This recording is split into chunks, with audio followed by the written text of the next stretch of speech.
Welcome, everybody, to Tavern Talks podcast.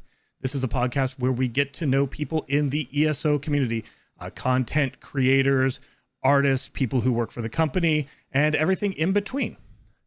Today, we are joined by AvronDoodles. Avron is a longstanding member with UESP, which many people may know as a great resource for not just Elder Scrolls Online, but many, if not all, Elder Scrolls games. Also a streamer in her own right. So me. Thank you so much, Avron. I really appreciate you being on the show. And another thing that I think many people here might know, but people who listen to it later might not know, Avron is a master of Elder Scrolls lore. I don't know about that, but the rumors going around that the lore master of UESP, I can neither confirm nor deny those rumors. When did you start working for UESP? When did you start doing things with them? Ooh, I have been a member of UESP for a very long time. To give you an idea of how long, the primary mode of communicating on UESP when I joined was internet forums. So it's been at least a decade, if not a little longer than that. And I literally just rolled up one day on their forum and was like, hey, I have a question.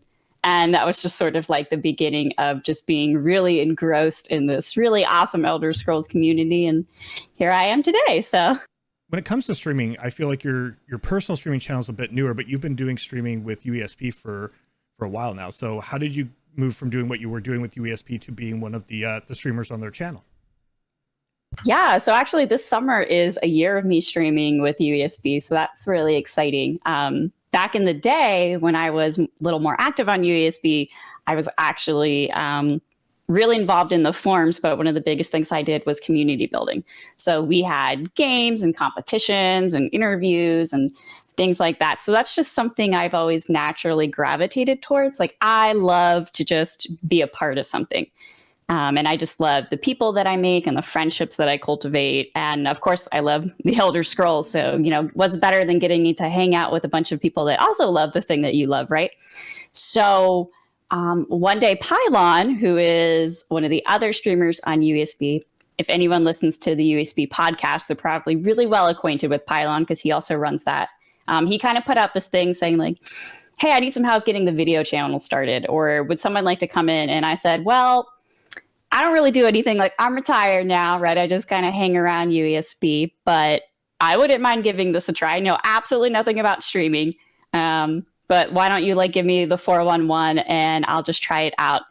And the rest is kind of history. It actually has been so much fun, and just the UESP Twitch page has been able to grow phenomenally in the last year, which is just awesome, because back in the day, streaming was something that Dave Humphrey, the one of the founders of UESP, really wanted to get back into, but it wasn't a thing back then when Dave and I were talking about it. Like, Twitch wasn't a thing like that. No one did that. So it's kind of nice to see like a goal that we had so many years ago finally kind of becoming like a real goal. So that's like really, really awesome for me. So that's kind of how I ended up on Twitch for UESP. What's it like being now that you've had your own personal page, working on a channel that's collaborative like that versus, say, having a channel that's your own, so everything is 100% like lays with you? Really lucky because I primarily work with Pylon, who makes it really easy, because Pylon is just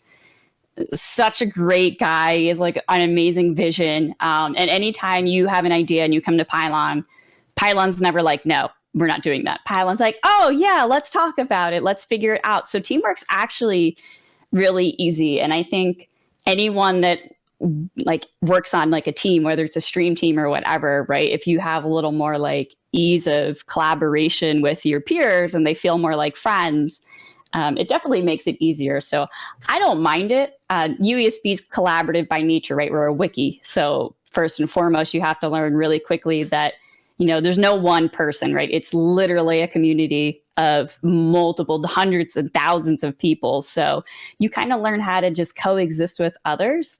And to me, that's really fun. I enjoy the challenge of working in a team. I definitely am like team driven kind of an individual. Like, it's fun to work individually, and that's why I have my personal page, but I really just thrive in that team environment. And I just love to nurture that thing that I love. Like I love the Elder Scrolls, and I've been on UESP for so many years. It's kind of fun to just have like something I'm just naturally good at and I can contribute with. What made you make the decision that you wanted to have your own personal page, and how does that kind of differ, or how does that, is it contrast with your UESP streaming? The only reason I really set it up is because on the UESP streams, everyone kept saying, "Hey, Avron, how come, where's your personal page? Like, are you ever going to stream on this?" And I said, sure. So I set it up, and then I didn't do anything with it forever.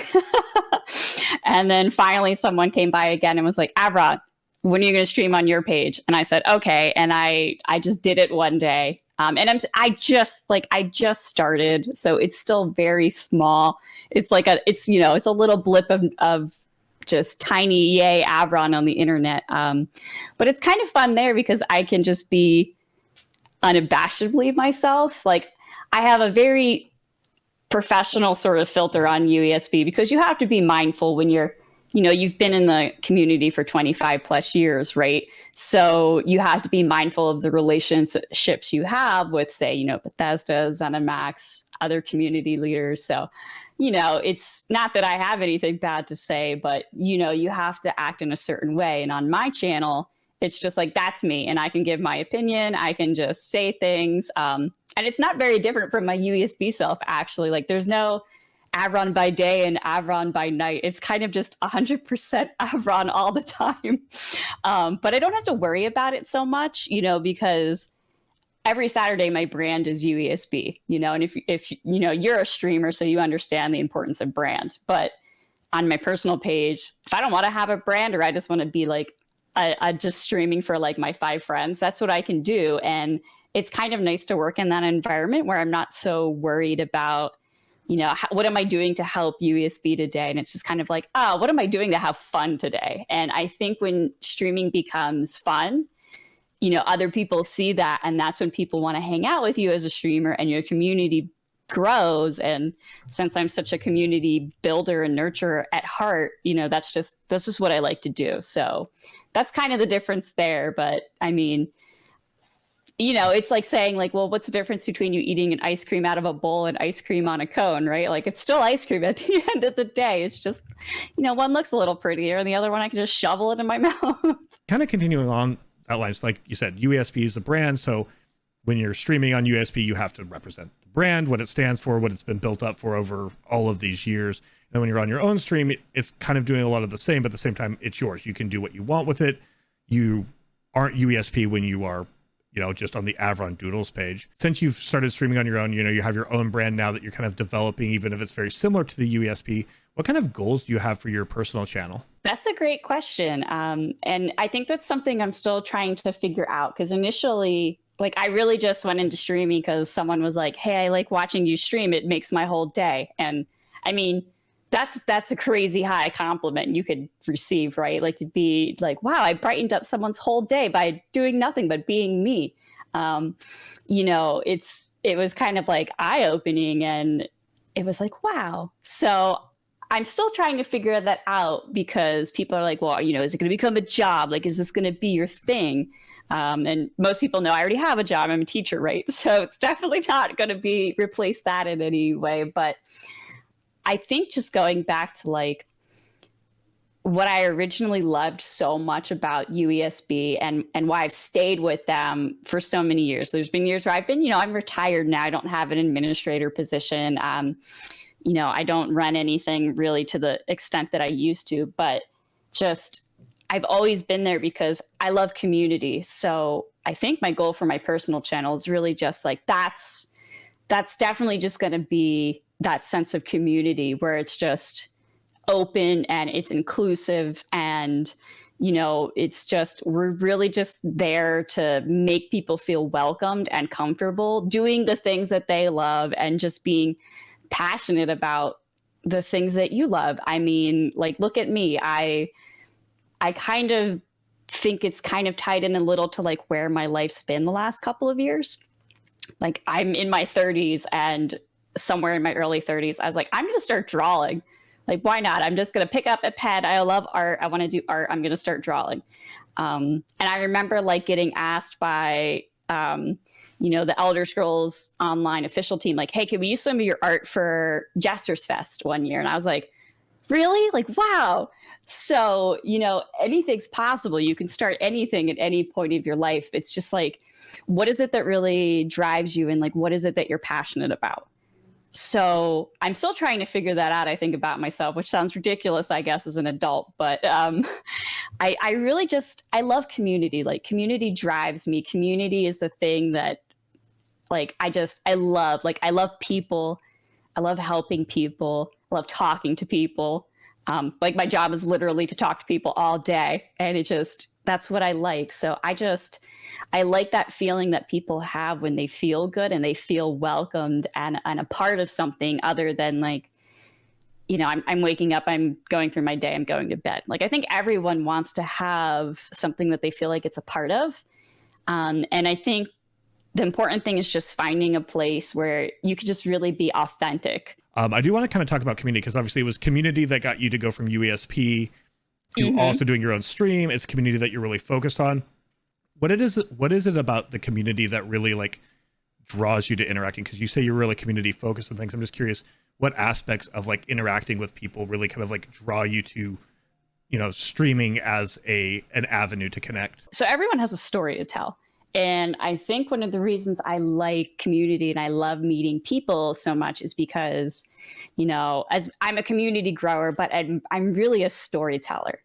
I don't know if you could create like anything creative and not at some part of your being be driven by stories, right? I mean, why do people play things like RPG video games? Because we want to be involved in a story, right? Like we go through the whole hero's plight and we feel victorious at the end and we cry with them and we do all these things. And I think it's really that. And it's, for how many years I've been involved in UESP, there are things I look back at and I'm like, wow, that was crazy. Can't believe I was part of that. But there are also so many people that I've met and friendships that I have. And just watching it, how those have evolved so genuinely and so wonderfully, like, that's just the part of the community that I love. I have real honest to God friends, that I've made from playing video games. And it's nice now that like, I feel like this is really accepted. But like when I first kind of like got involved with UESP, it was still that stereotype of like, you play video games? Like, you don't look like someone that plays video games, like I remember someone telling that to me and it's like, okay, thanks. And we moved away from that, but it's like, this is just a hobby. This is a thing that people do. And I love meeting other people that are just like passionate about the things that I am. And like, hey, it might just be the Elder Scrolls or storytelling or video games or drawing, right? But it's just like, there's something really special about connecting with people that are just like, they have that fire in them and like you have that fire in you. So when you get together, it's just like the room is so bright and everything's so great. And it's just like, wow, like this is like, I found my people, like I found my community, I found my friends. The thing I really want to loop back to though, before talking more about kind of like technology and ESO fam and Elder Scrolls in general, is you mentioned like how important it is to be able to tell your own story. And to me, what always drew me to the Elder Scrolls games or open world games in general is, I love a good JRPG, but you have a very set journey. You don't have a lot of choices. And then all of a sudden you get thrust into a world where I can kill Parthenax and be the worst type of, Dragonborn. I can kill somebody I shouldn't embargo in and be told that I've severed the threads of fate. And like, I have full control over my journey. And that's what really drew me to the Elder Scrolls games. Curious what kind of brought you into like open world RPGs, into the Elder Scrolls before even like ESO? I've always loved video games. I have an older brother who's significantly older than me, and some of my earliest memories are watching him play like the NES and just sitting there and being like, I want to play that. I remember like growing up and I didn't have video games, but all my friends did. So I would go over their house and they're like, yeah, we're going to go play outside. It's like, yeah, but then I want to come back and I want to try this like duck hunt thing. Like, what is this? Like, I want to play this. And I remember being so upset because one year my brother got an N64 and not me. Because again, like girls don't play video games, right? And I was like, what the heck? Thankfully, my brother let me play his games all the time. So one of the early games we had was Zelda, right? And again, like, you know, a little more like confined, but still a pretty open world game. And just being like, wow, this is so cool. And I've just, you know, I think just between really loving books and stories, and like video games are interactive stories, and like that's, books are awesome and books are special, but there's something really awesome about just being like, wow, I'm in the story, like my choices matter. So that's kind of like how I got into that. Because there's a lot of people who play Skyrim, Morrowind, Oblivion, they play the single player ones and they never make the jump to ESO. So what made you decide to make the jump into the MMO? Well, I mean, it was an Elder Scrolls title, so without a doubt, I was going to play it because at that point I had played everything, like everything, and it was just like I want more.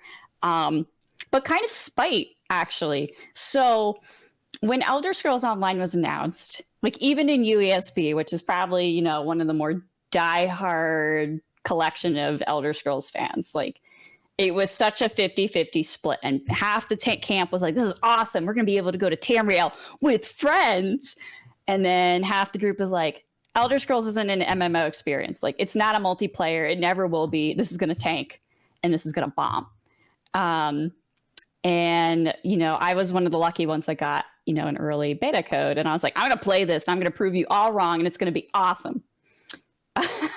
So I was just kind of like spite driven, like this is going to be so cool and I'm going to prove it to you. And, you know, it started, ESO did have a bit of a rough launch and there were a lot of naysayers.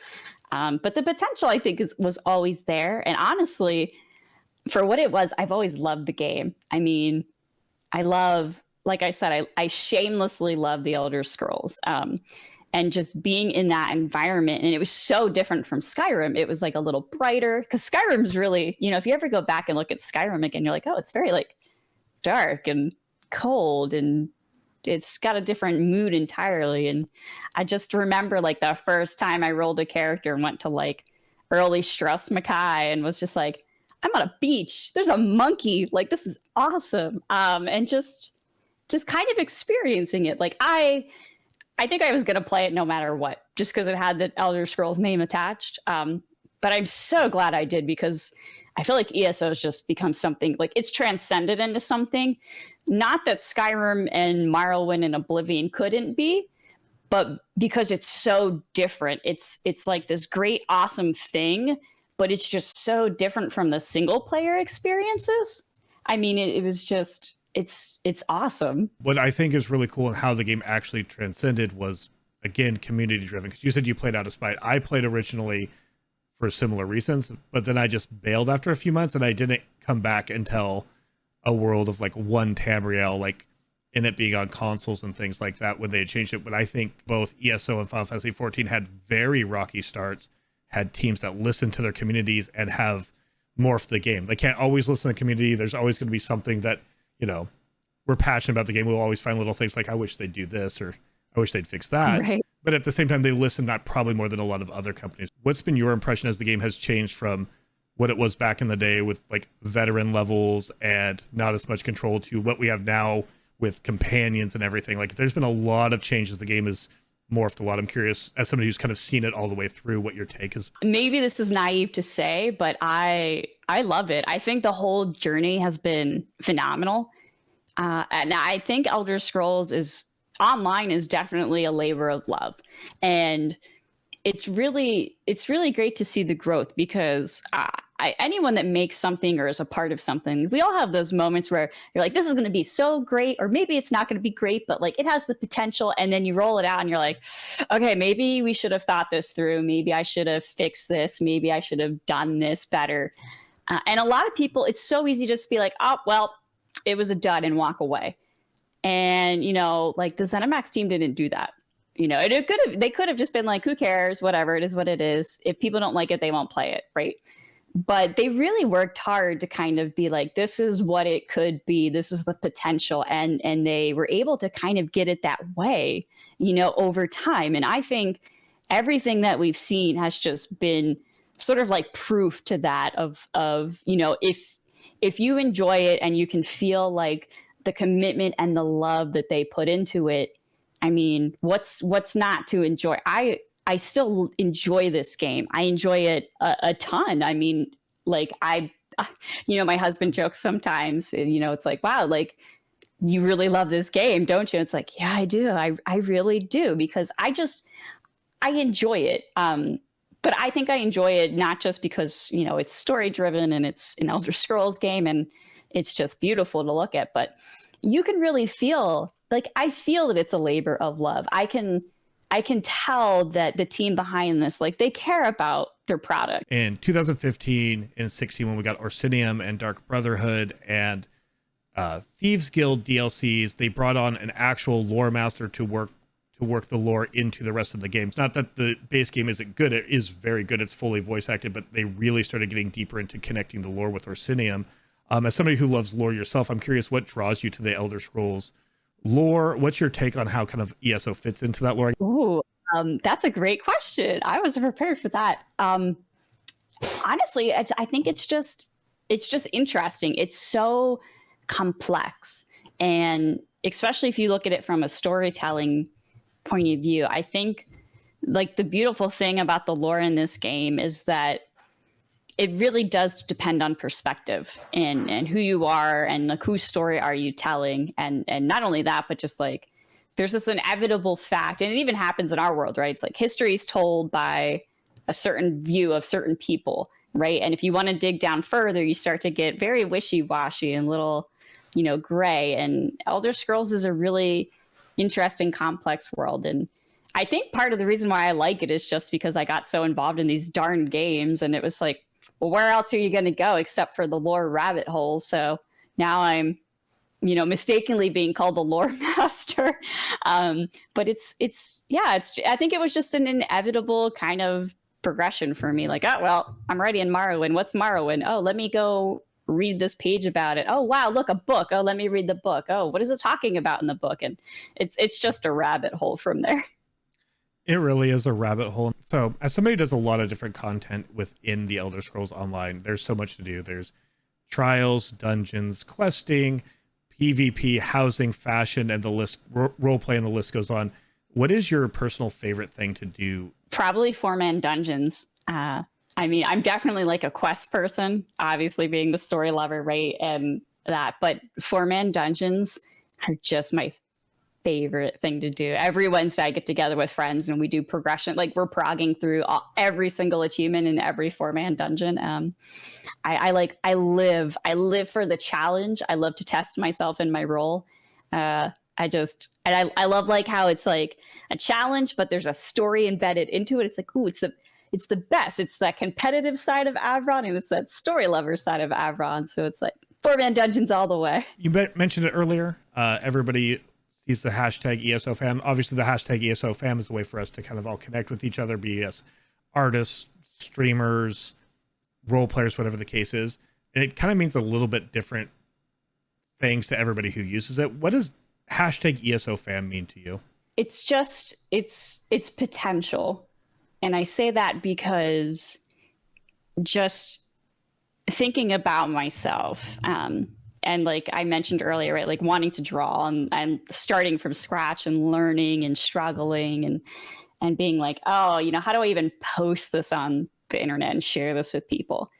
And thinking of how just embracing that community has been for me, just to be like, you're not some washed up 30-year-old adult who like is like, what are you doing? Like, go back to your job, like your life's over, right? It was just like, wow, this is cool, this is great, like let me talk to you, let me invite you in here. Like, oh, you like to draw, I like to draw. Like I met my friend Quartervirus that way, right? Which is crazy to think. It's just it's I guess it's like that community thing, but it's just a very special community. And all the stories and all the things that we carry with us that make us who we are. Some of them that we, never share with others. Some of them we share with others. Some people share too much with others. Like, it doesn't really matter so much in that community, and just how open everyone is. Like, the fact that I could walk up to like Gina and Jess in person and be like, hi, and it's not weird and it's not awkward, and it'd be like, like, I remember meeting them at PAX and telling them like, thanks for putting my art up. And they're probably like, I put up 20 pieces of art a day. Like, who are you? Right.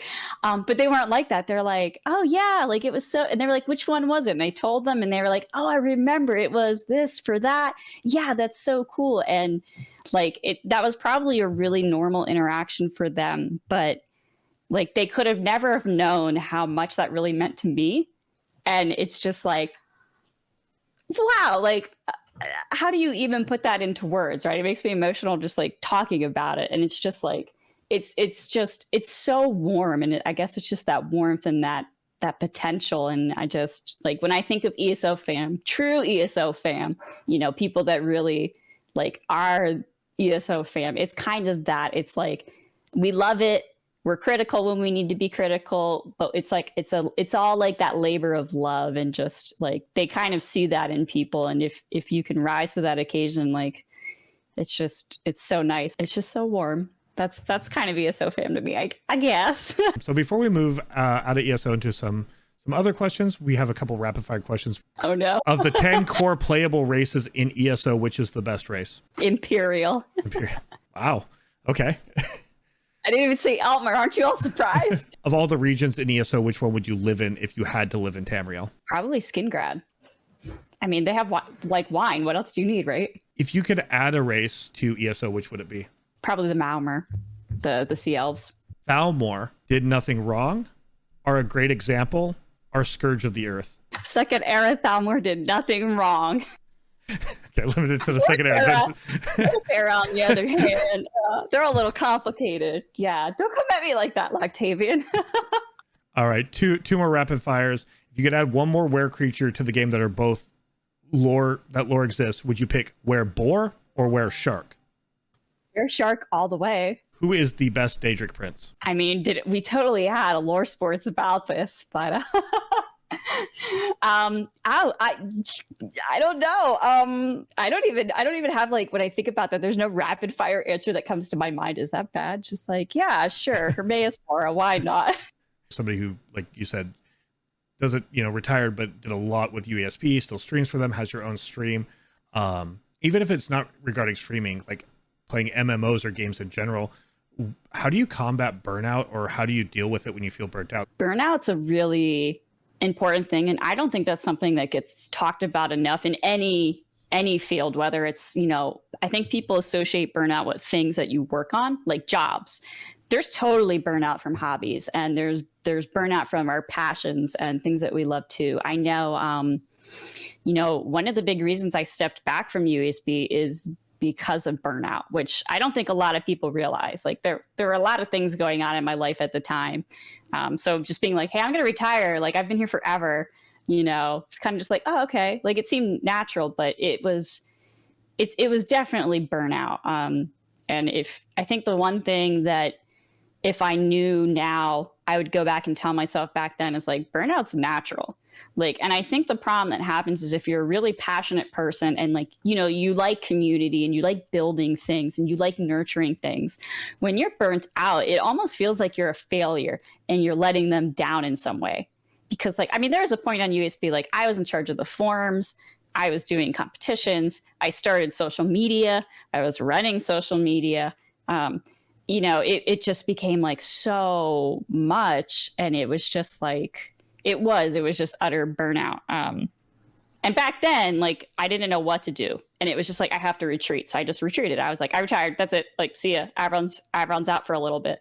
Now, however, I know, hey, burnout happens, and it's really important to recognize when it happens. But I think it's okay, and it's like really healthy just to take a step back from things. sometimes, like, you know, saying like I like to do a lot of things. I mean, obviously I play a ton of video games. I love video games. But, you know, if I'm not also doing things like reading or like getting up in the morning and going for my run or drawing, even if it's painful to draw sometimes, right? Or you know, just talking to people about not video game things, you know, or spending time with my family, like if you're not doing those things, like you can't ever combat burnt out. Like, and it's important to know, like, no one person is one thing, you know, and like I don't think you have to feel pressure to be one thing. And that's not something people tell us enough. Like, it's okay to be multifaceted, you know, and like to do other things. And it's okay for that, as much as it's okay to step back and be like, I just need a break, or I need to downsize, or I need help, you know, and it doesn't make you weaker, and it doesn't make you like any less of a person or a fan or a creator because you do that. And I think, you know, it's really dangerous because in a lot of ways, I think we still have a society that really pushes that. And they're like, you have to be going all the time. You have to be going. You can't stop.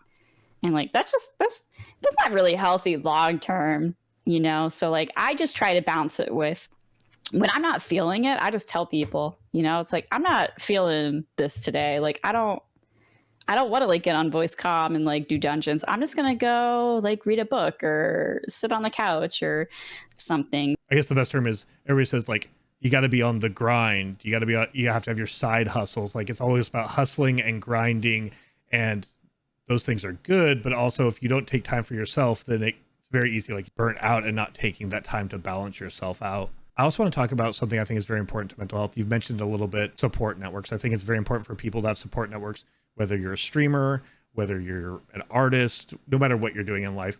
And I'm just kind of curious about like what your support network is, how, like, you've already talked about the community, you've talked about your family and things like that. I think it's kind of important for people to understand like what a support network looks like, because that's the people that you can lean on when you are having those like big things of burnout or imposter syndrome or things like that. My go-to support system is definitely, like, first and foremost, two people. It's my husband, who my stream lovingly calls Dr. Mr. Avron, and my brother.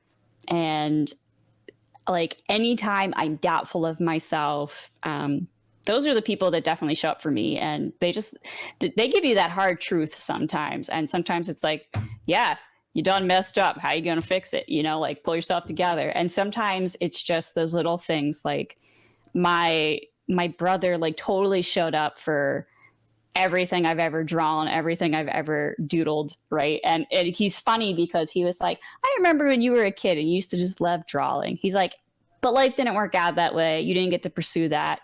Like, you didn't get to do that. And like, him telling me like, you don't have to chase something that you're not genuinely passionate about. Like, you don't have to pretend. Like, if you want to do something, do it, right? And like, how many of us ever are lucky enough that someone ever says that to us, right? Like, I feel like a lot of times we do things because it's what we're supposed to do, or we think it's what we're supposed to do, or it's what society says we're going to do, right? And that's like, I think that's the reality. So for me, those two gentlemen definitely really ground me, and they're just like unabashedly there for me every day.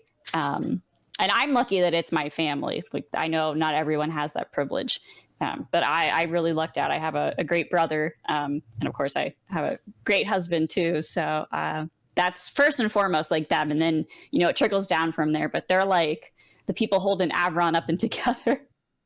Is there any other type of content you're looking into? You're already like, you do drawing, you know, you do writing, you're streaming.